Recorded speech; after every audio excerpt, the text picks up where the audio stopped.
So attitude is everything in life. Change your attitude, change your destiny. आज से ही backup करना शुरू कर दें, अपने आप को थपकी देना शुरू कर दें कि you are doing good in life. दिया करें, अपने आप को शाबाशी दिया करें। ऐसे दिन आएंगे आपकी जिंदगी में जब आपका उठने का दिल नहीं करेगा। आपको लिटरली यहां से पकड़ के, अपने आप को यहां से पकड़ के यूं उठाना पड़ेगा। उठो, गेट अप, और निकालो उसको जो तुम्हें डिमोटिवेट कर रहा है।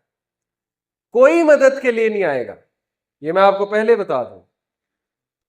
B a lone wolf, although expect good, but don't expect people to hold your hands. आप हैं और अल्लाह हैं, बस जिंदगी यही मुख्तसरन है। बाकी माँ बाप बहुत सिंसेयर हैं बेशक, लेकिन कभी कभी इंसान अकेला लड़ता है, उसकी बहुत सी वजूहात होती हैं। तो अकेला लड़ना सीखे, अपने एटीट्यूड को चेंज करें, अपने आप को पहचानो, चट्टान बन जाओ। It all starts from your mind set, your attitude. Change your attitude, change your destiny.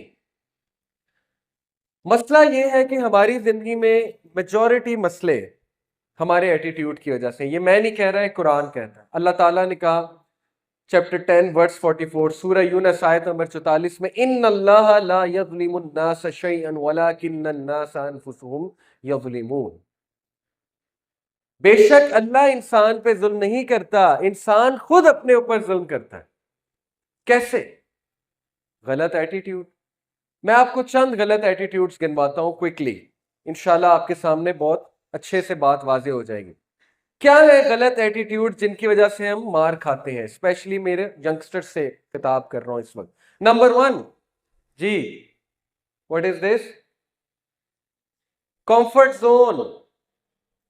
अपने कंफर्ट जोन में बैठना, बस मुझे कोई कुछ ना कहे, मैं मौजे मारूं, ओके, मेरे ऊपर कोई जिम्मेदारी ना हो, मुझे हर जगह अच्छा ही मिल जाए, मेरे दोस्त भी हों, हर जगह जो है वो मेरे लिए देग आ जाए, ओके, ट्रे में खाना आ जाए और मैं बस बैठा राज करूं। तो सबसे पहले ऐसे लोग गिरेंगे लाइफ में, ओके, सबसे पहले ये ठोकर खाएंगे, क्योंकि जैसे ही ये कंफर्ट जोन से बाहर निकलेंगे बस रोना धोना शुरू।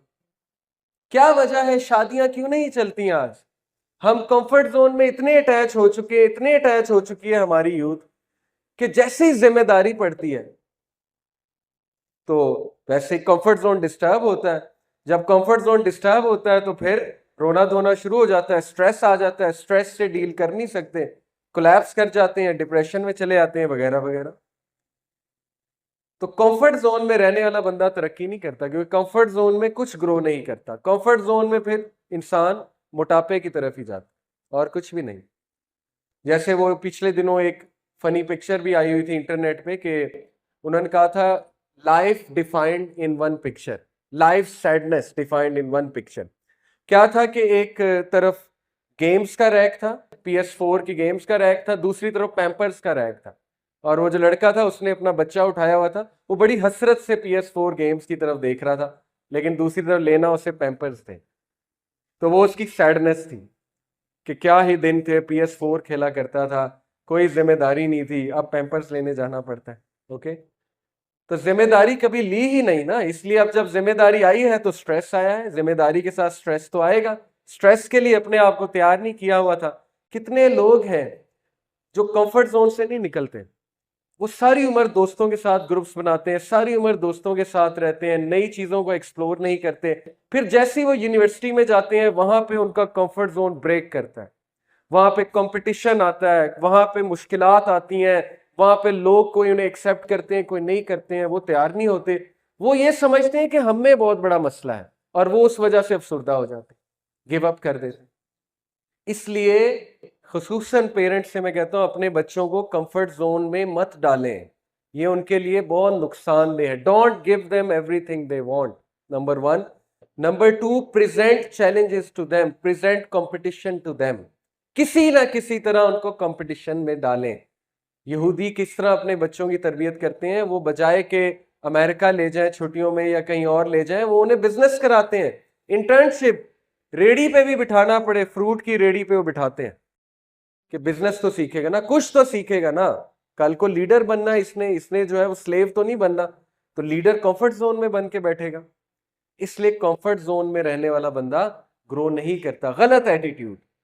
2% पीपल का जो माइंड सेट है, सिर्फ 2% का वो ये है, going for your dreams, confidence, exploring new things, choosing happiness, fulfillment, act in spite of fear, abundance, living without limits, liking change, excitement, embracing the unknown।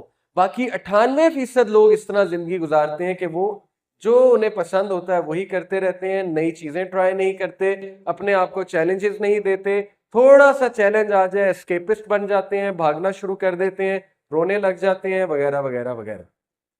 तो कंफर्ट जोन में बंदा ग्रो नहीं करता। Number 2, me my self and I. गलत attitude जिसकी वजह से हम ठोकरें खाते हैं। सेल्फिशनेस, मैं और कोई नहीं, बस मैं ही मैं। क्या वजह है कि हमारे घर में हम इतना अटैच्ड हो चुके हैं अपने आप से, हम इतना मी माई सेल्फ एंड आई के शिकार हो चुके हैं कि किसी दौर में गेस्ट आता था, इंसान खुश होता था, अब गेस्ट आता है तो कंफर्ट जोन डिस्टर्ब होता है, उसको टाइम देना पड़ता है, उसके साथ रहना पड़ता है, उसके लिए कमरा खाली करना पड़ता है, वगैरह वगैरह। क्यों? Because me my self and I. तो जो शख्स हमेशा अपना सोचता है, जिंदगी उसको बहुत गिराती है, बार बार गिराती है। ये तो हॉलीवुड भी बता रहा है ना। Charlie and the chocolate factory देखी है आपने? नॉवल भी बहुत अच्छा है, मूवी भी बहुत अच्छी है, बच्चों की मूवी। उसमें सबसे पहले जो लड़का गिरता है, सबसे पहले जो लड़का कंपटीशन से आउट होता है, जी कोई बताएगा वाई?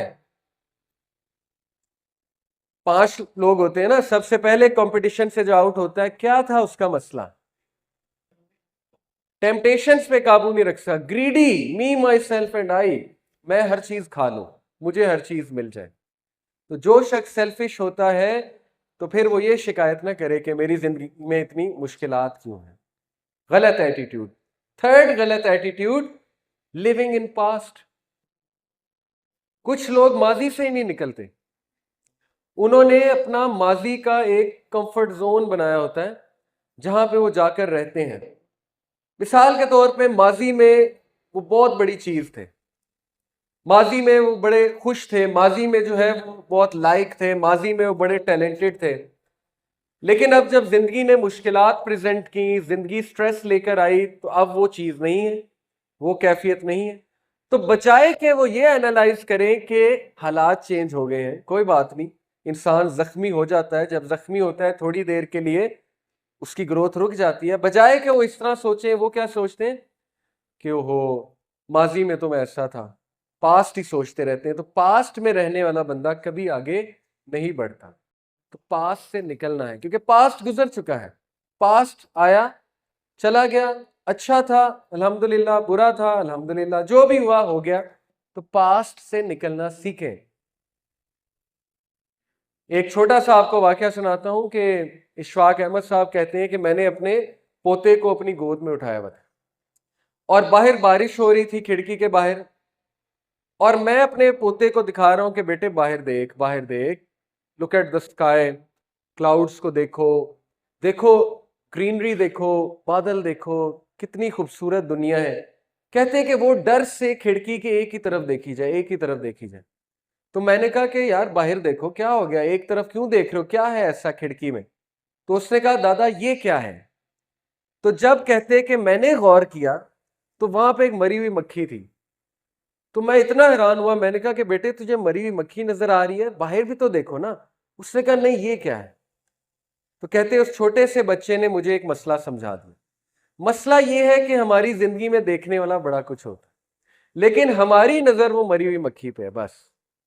वो मरी हुई मक्खी क्या है? हमारा माजी या कोई हादसा। हालांकि हमारे इर्द गिर्द माँ बाप मौजूद हैं, रिश्तेदार मौजूद हैं, कितना अच्छा मौसम अल्लाह ताला कई बार फराहम करते हैं, हमारी जिंदगी में शुक्र करने के लिए कितनी चीजें हैं। लेकिन नहीं, ऑफ कोर्स वो मक्खी जो है वो हमारा पीछा नहीं छोड़ रही, तो वो हमारा माजी है। तो माजी से जब निकलेंगे तो खिड़की के उस पार नजर आएगा, अदरवाइज खिड़की के उस पार नजर कैसे आए? तो ये भी गलत एटीट्यूड है, माजी पे फख्र करना और माजी में ही रहना कि मैं ये था, मैं वो था, अब ये हो गया, वो हो गया। गलत सेंटेंसेस है।